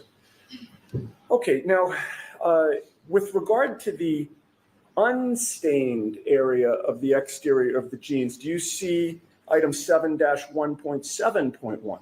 Yes. You found a DNA profile with regard to that unstained area as well, correct? Correct. How many contributors of DNA were there to that unstained area of the genes? I interpreted it as 4 contributors. And John O'Keefe was one of those, correct? He was included in the profile. His own genes.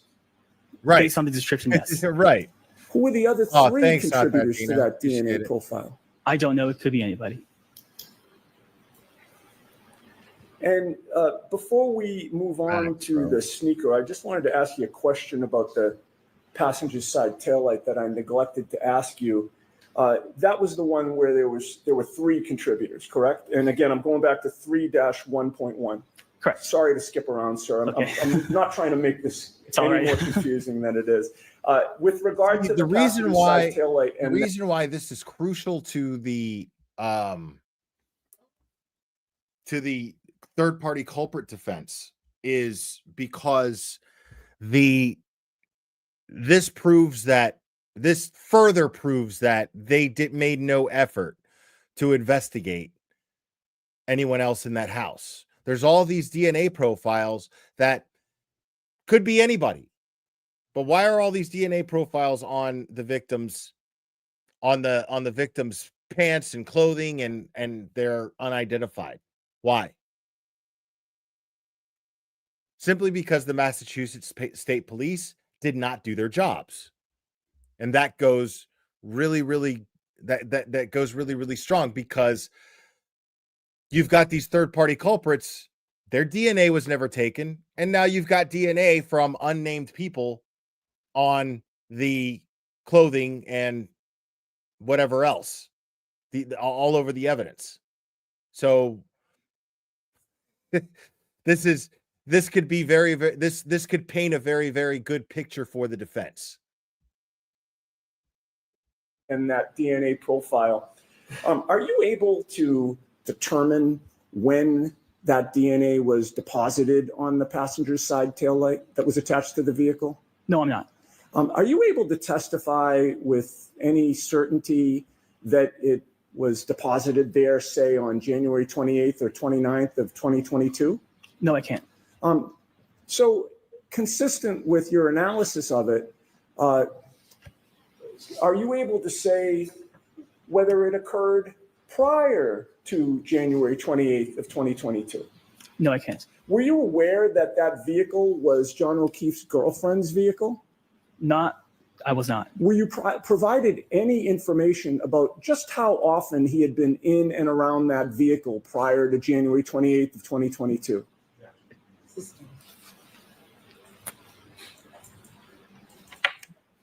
So moving on to 7-3.1, which was the right instep of the sneaker, correct? You see that in your report? Yep. With regard to that particular stain, you noted how many contributors of... Wait a second. The Petty Paralegal gifted 5 memberships, y'all. Thank you so much, Petty Paralegal.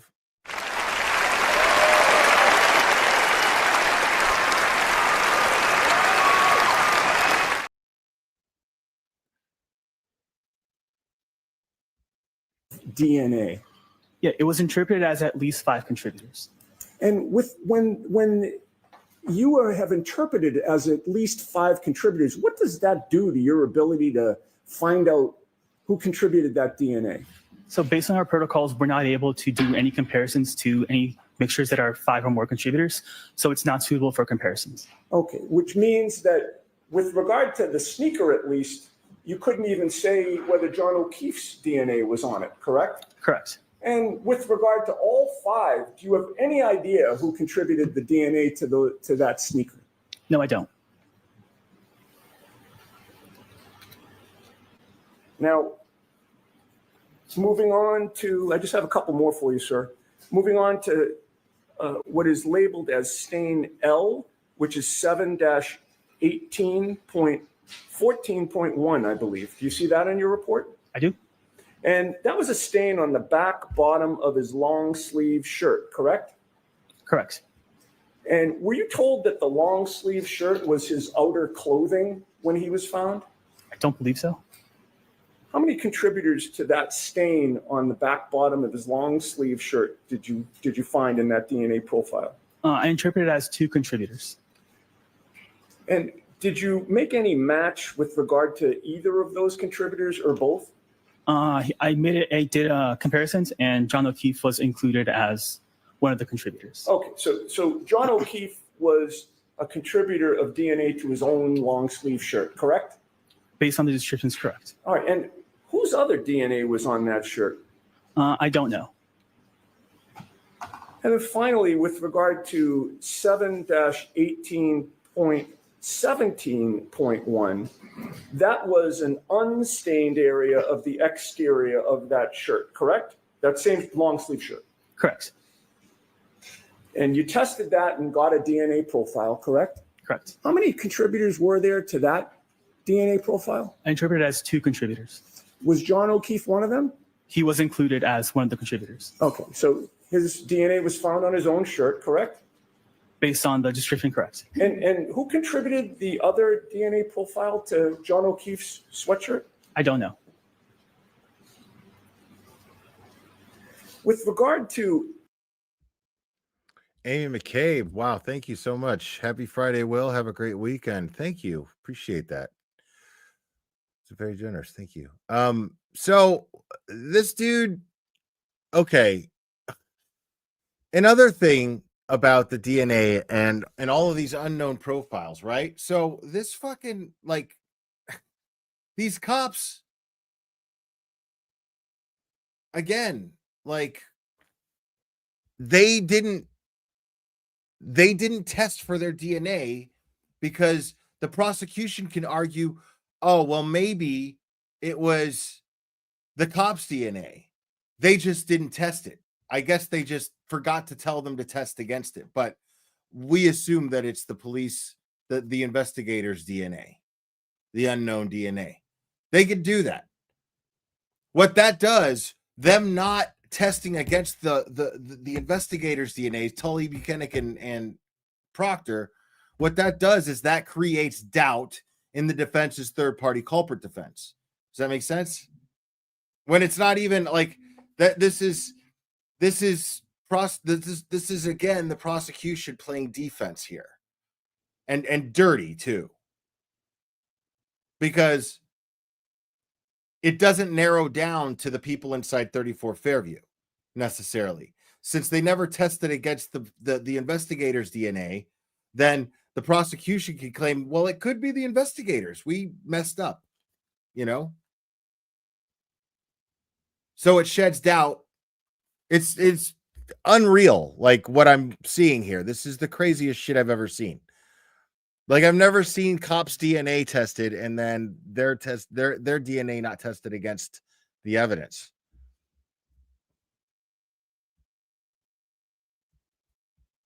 any of the stains on the upper right leg of the jeans. I counted 1, 2, 3, 4, 5 that you've discussed here today.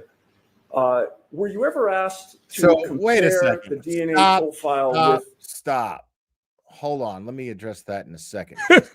Oh, here we go. I think we got a super cat. Super cat. I think we got a super cat. Super cat. Super cat. Super cat.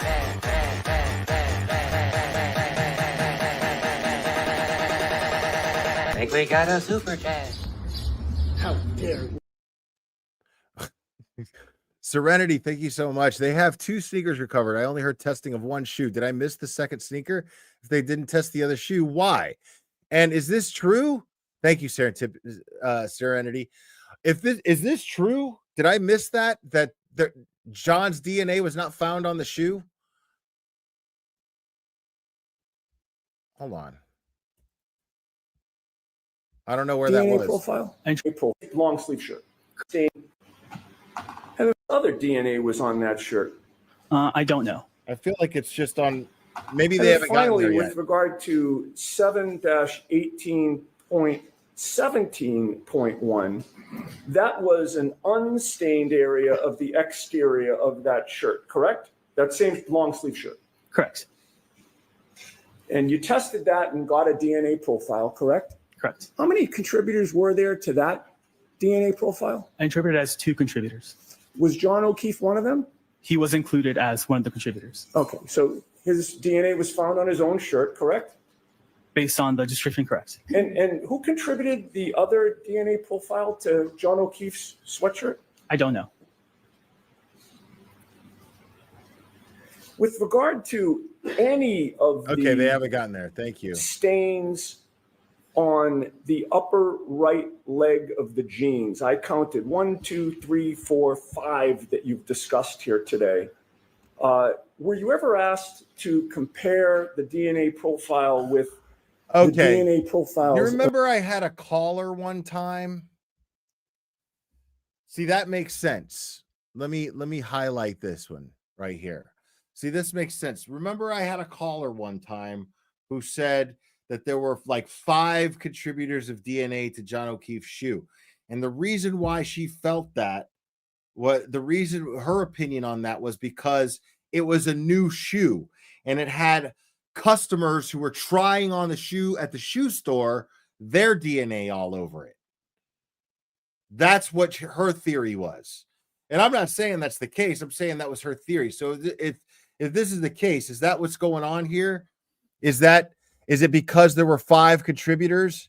And they did say that they don't test for the DNA as to who it was if they find 5 or more contributors, right? Isn't that what I heard?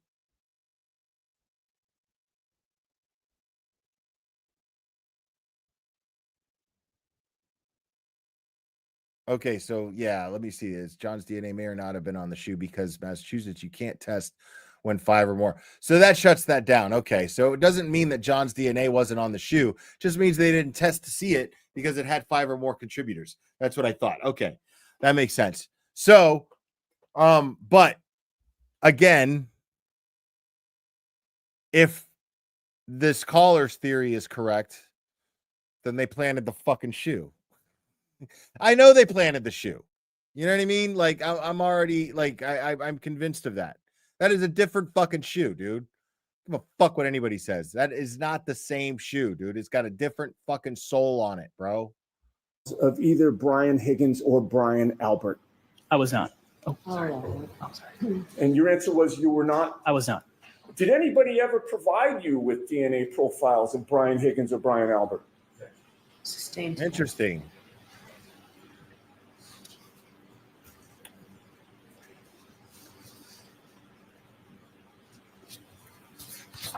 If I may have one moment, Judge. Yes.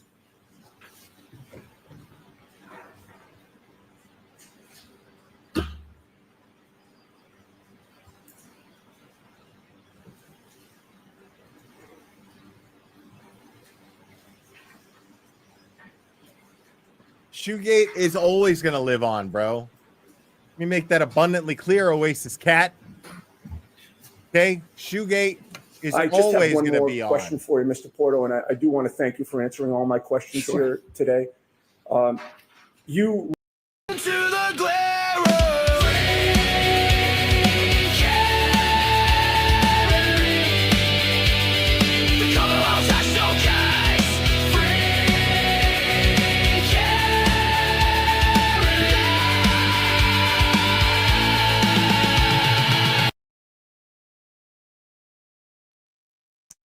Did you send those reports to Michael Proctor? Sustained. Jurors, strike the question. I have nothing further. Thank you, sir. Wait, Question. this got me. That you address those, you are directed pursuant to protocol to address those reports to somebody, correct? Correct. Who was it that you sent the reports to in this case? I'm sustaining the objection. Okay, why are you sustaining that objection? This got me. I posted on X about this. This got me. I was like, why the fuck are you sustaining that objection? How is it not vital for the jury to know, as far as chain of custody goes, that this guy right here, he had to submit his report to somebody? Why is it not vital information as to who he submitted his report to? Who wanted the report? Why can't the jury know who this guy, why is he testifying then? What is he up there to testify for?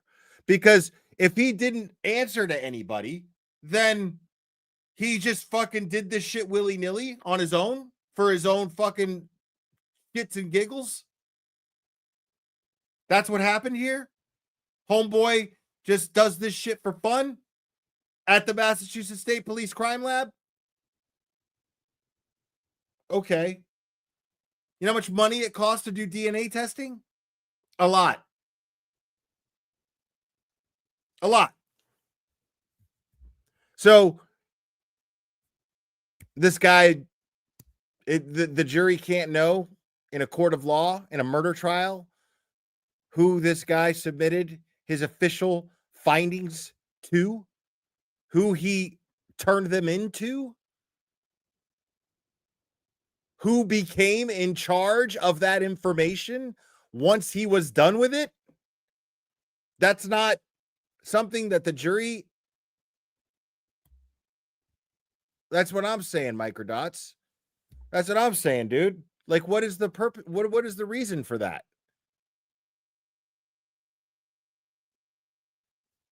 No, it wasn't the FBI. They wouldn't have had the Massachusetts State Police test that shit. Because if you listen, Yannetti says, was it Michael Proctor? Did you send those reports to Michael Proctor? Boom. Right there. Objection. Sustained. Jurors, strike the question. Strike the question. Jurors, strike the question. Was it Michael Proctor who you handed your official findings to on your DNA testing and analysis?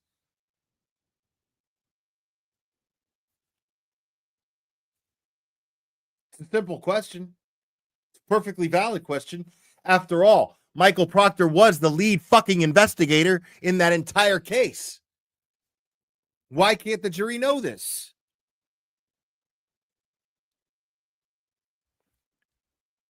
Because Judge Beverly Cannoni is fucking dirty. Donna Rausch, Rash, thank you so much. I'm sorry for mispronouncing your name. Free Care and Read, donate any amount you can afford. Yes, please do that. And Maya's Dolphin, thank you so much. Or me as Dolphin, I don't know. Okay, thank you very much. Appreciate it. Yeah, Proctor's definitely getting put on the stand by the defense. Definitely. I have nothing further. Thank you, sir. Yes. See, there's no fucking way. There's no fucking way that at this point, okay? There's no fucking way that at this point, the jury isn't going, what the fuck is going on with Michael Proctor? We keep hearing this name, Michael Proctor. The defense keeps bringing up this name, Michael Proctor. And not only the prosecution seems to want to avoid it, but the judge seems to want to avoid this guy's name. Why? What is going on here? If I'm on the jury, you better believe I'm asking that question. But that's partly because I'm me. So if I'm on that jury, I'm the guy going, anybody here wondering, like I am, who the fuck Michael Proctor is and why everybody's avoiding talking about this guy and why the defense is pushing him so hard? Yeah, Sue Nowicki, love that baby video, Will. Yeah, I do too. That is Oasis Cat who made that. She's in the chat right now. Oasis Cat totally made that. Yeah, it's quite the hit. A lot of people like it. New Hampshire dude, thank you so much. Will, we all need some BP medicine after today. What a shit show. Free Karen Reed, let's rock and roll for Karen. I agree. I don't know what BP medicine is. What am I missing? I'm really bad at abbreviations, like the most obvious ones, and I forget what they mean.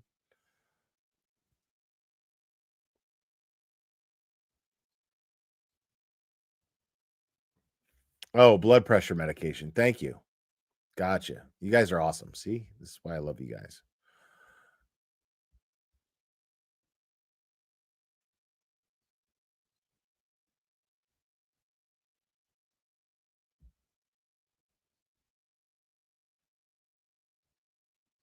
Dude, all my fucking all right. So what I'm gonna do is I'm gonna take some calls. Okay. I'm gonna take some calls because I think it's only fair that you guys get to air your grievances too. But I'm not gonna take calls for very long. Okay. So I'm only going to take a few calls, maybe even just a couple, depending on how long they take. But you can call in, and afterwards, I'm going to end this at 8:30. Okay, I'm going to wrap this up at 8:30, and so at 8:30, I want everybody to raid Nurse Kim's live. Okay. So Nurse Kim is going live at 8:30. I want everybody here to raid the fuck out of it. So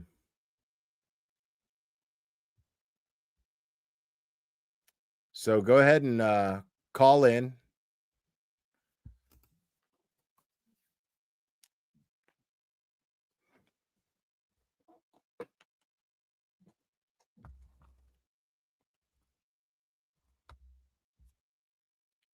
Oh my God, Mia's Dolphins again. Thank you so much. Was recovered sneak. RL side save is 3 blood mark bottom of Gene. Oh, recovered sneaker, right, left side, same as number 3 blood. Oh, okay. See what you're saying. It was the same side as the blood. Like, Call from Bill. oh, recovered sneaker. You're on. Who am I speaking with? Hey, this is Bill. How's it going? What's up, Bill? How are we doing, bud? Pretty good, pretty good. I won't take up much time. I just wanted to quickly thank you for everything you've done for Karen Reed's defense. I know you've done some fundraisers for her. And I just want to take a minute to call out that her defense fund is just about 24,000 shy of $1 million now. So wow, might be a good time. Might be a good time for anyone who wants to jump in and donate to that. Yeah, we're getting close. I know Mazda's got one lined up that I'll be a part of on Sunday at 4 p.m. So I hope to see everybody. We'll be there. Right on. Hey, thanks for calling, Bill, and I really appreciate those kind words. That really means a lot, man. Thank you, dude. Thank you. Have a great night. All right, bud. Call from Pennsylvania Dave. You're on, Pennsylvania Dave. What's up, my man? What's going on, Will? How you doing, buddy? We talked a couple of weeks ago. I remember. And I told you, can this shit get any crazier? It just did. Yeah, it just did. It just did. It just did today. I have never, ever in my life heard of the defense putting their case on and then saying, Well, you know what? It's okay. Bring Burgess out to refute their shit. It doesn't work like that, Will. I agree. Now, The only way it while works like that is if Canoni's corrupt and she's a dirtbag. 100%. I'm gonna go ahead while I've got you on the phone, Pennsylvania Dave, and I'm gonna make a prediction. Let's just Go ahead. at this point, let's make the most wildest fucking predictions, right? Like Nothing to lose. Might as well, right? So nothing to lose. I'm predicting that there's somehow going to be some way that they stop the defense from calling Proctor onto the stand. They can't. They couldn't do this They either, can't. but they did.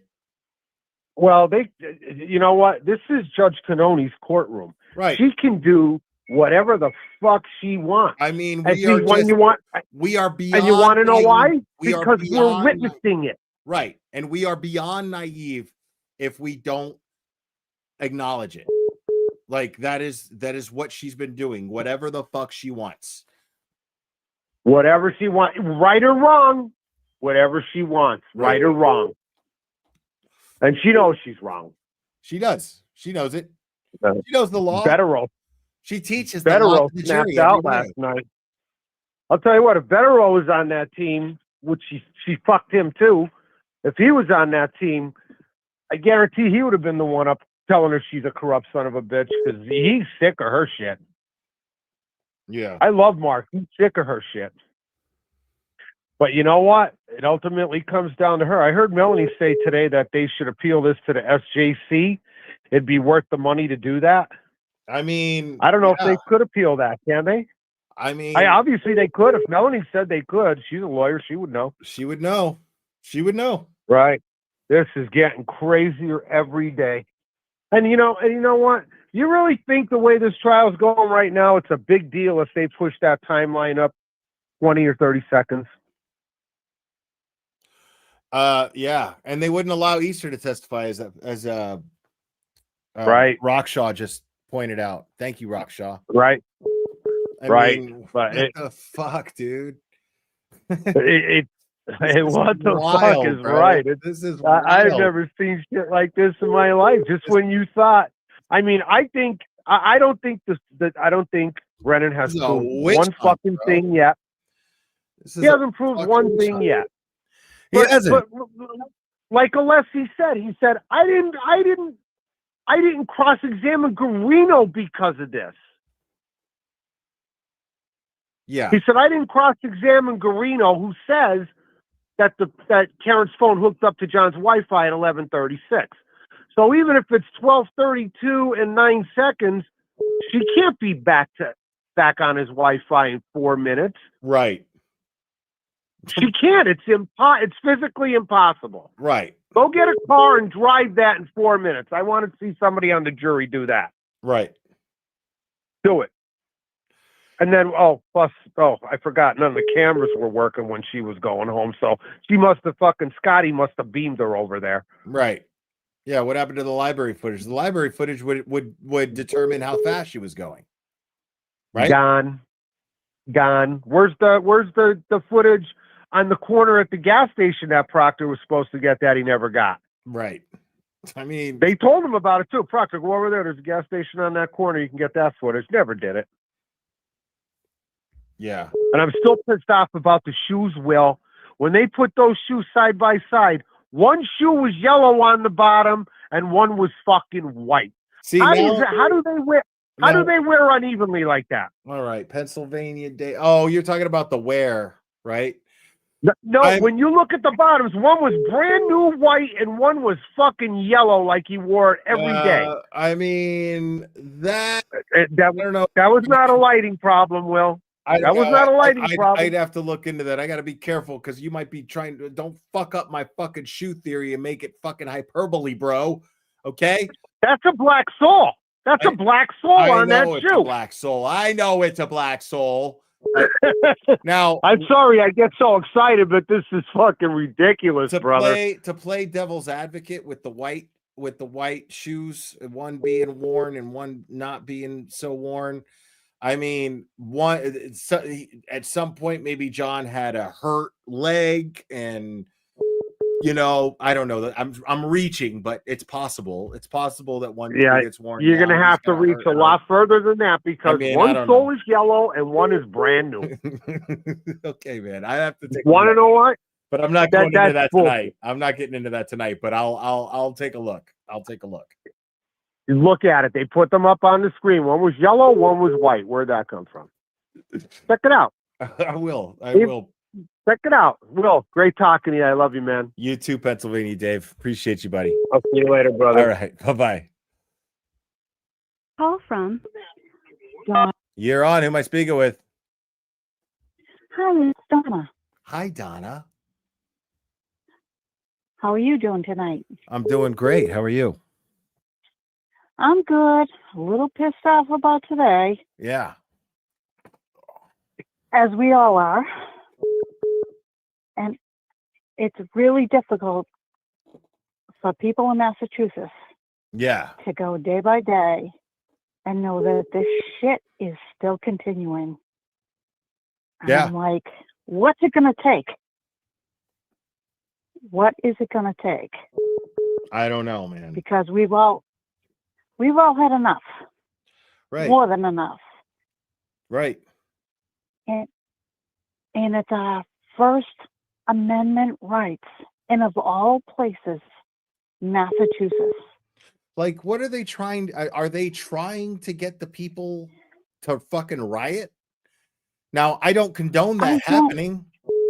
I don't condone it, but there's such a thing as cause and effect. This is what happens when it's left up to the people. When voting doesn't matter, when doing things on the up and up, doing things by the book, when those things don't work and there's just wrong constantly happening, people end up fucking rioting. The people end up uprising. And I don't want to see that happen. I like Boston. I don't want to see that shit happen. Dizzy, thank you so much for becoming. We love our state. We love our community. We are done with other people controlling our destiny. Right. And Karen Reed, God love her for all she's been through and all you contributors have been through, because people don't know the backstory. But we here in Massachusetts, we feel you. We know the crap that's being put on you, like Turtle Boy, everybody else. It's disgusting. We've had enough. We don't care what it takes to get it done. We'll never stop yelling. We'll never stop screaming. This is wrong. Free Karen Reed, free Turtle Boy, and everybody that's harassing all the contributors that know what's right.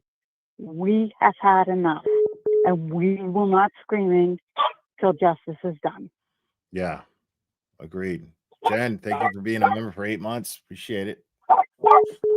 Will, I'm gonna let you go. I'm gonna let you take out the callers because I know a lot of people want to talk to you, and my dog's going ballistic. All right, Donna. Thanks for calling. But appreciate it. You have a good night. You too. Bye-bye. Good callers tonight. Appreciate it, guys.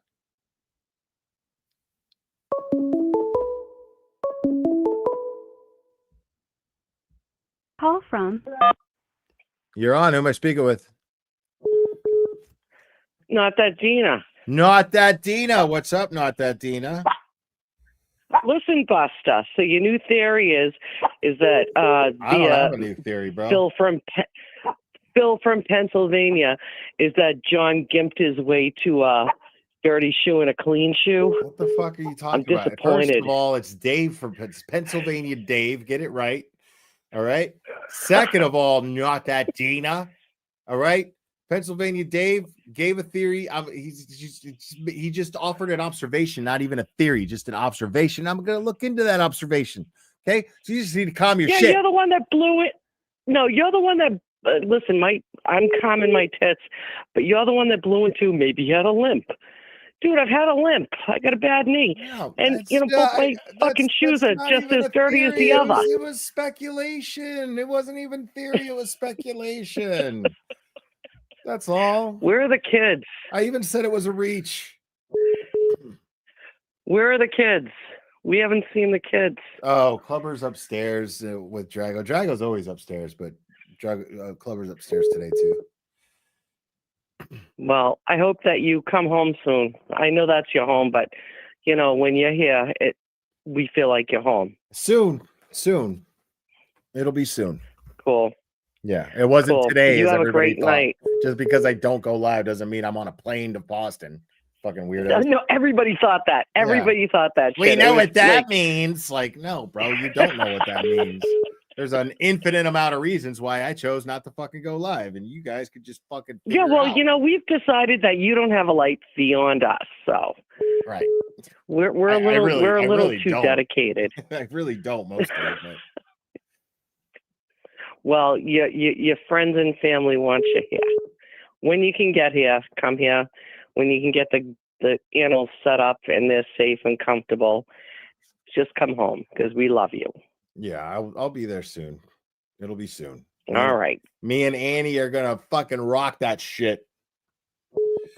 Damn straight, kid. Damn straight.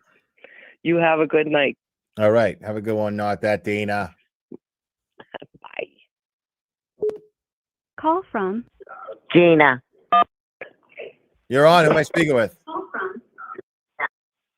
This is Gina, not Gina. Gina. Gina from the neighborhood. Well, how are you? I'm doing great, Gina. How are you? I am doing fab. Fab. Beautiful. Look I'm a little frustrated because I live in Canton, so I'm part of Norfolk County. Okay. And I am so friggin' sick and tired of Bev and her bias. I want to punch her in the face, honestly. Wow. Frustrating. Yeah, it is frustrating. It's very frustrating. I haven't gotten to the point where I want to punch anybody in the face, but it's frustrating. Well, it's my tax dollars. I feel you. Right? Yeah, for sure. I'm not blaming you for feeling that way. I'm just saying I haven't gotten there yet, but it's frustrating. Yeah. It's very frustrating. But you know what? I've missed you the last couple of times you've been in town. And I wish I was downtown when you and Aiden were doing the comedy act out in front of that was friggin' hysterical, dude. I wish I was down there because I would have thought it loved was. to see. I mean, what? yeah, we thought it was hysterical, you know. Oh, I thought it was hysterical too. It's right up my alley of comedy. And being a townie, I would have been interested to see what charges were brought against me, if any. Right? I'm just saying. I don't know. I hear you, Gina. You know, I just think it would have been pretty funny. Yeah. Is all. I think so too, Gina. Yeah. All right, Gina. But you know what? Well, I love seeing you. You always put a smile on my face. Right. You know? Well, right on, Gina. I'm smiling too. See? Well, good. You keep doing what you do. And I hope to see you sometime in person. Will do. All right. Thanks, Gina. Appreciate you calling. All right. See you well. All right. Bye-bye. All right, folks. That's going to be it for me. Guys, when you leave here, please make sure to go over to Nurse Kim and raid her chat. Okay? Because Nurse Kim's amazing. We all love her here. Guys, thank you for all the support. I really appreciate it. I got some good some really, really, really generous and kind Venmos, which I will go over next time. I have to jump off. But thank you guys so much for all your support. Please make sure to hit the subscribe button if you haven't already. Make sure to hit the notification bell and make sure to hit the like on your way out and on your way to Nurse Kim's chat. Guys, you guys are absolutely fantastic. I love you very much. And we will do this again very soon, my friends.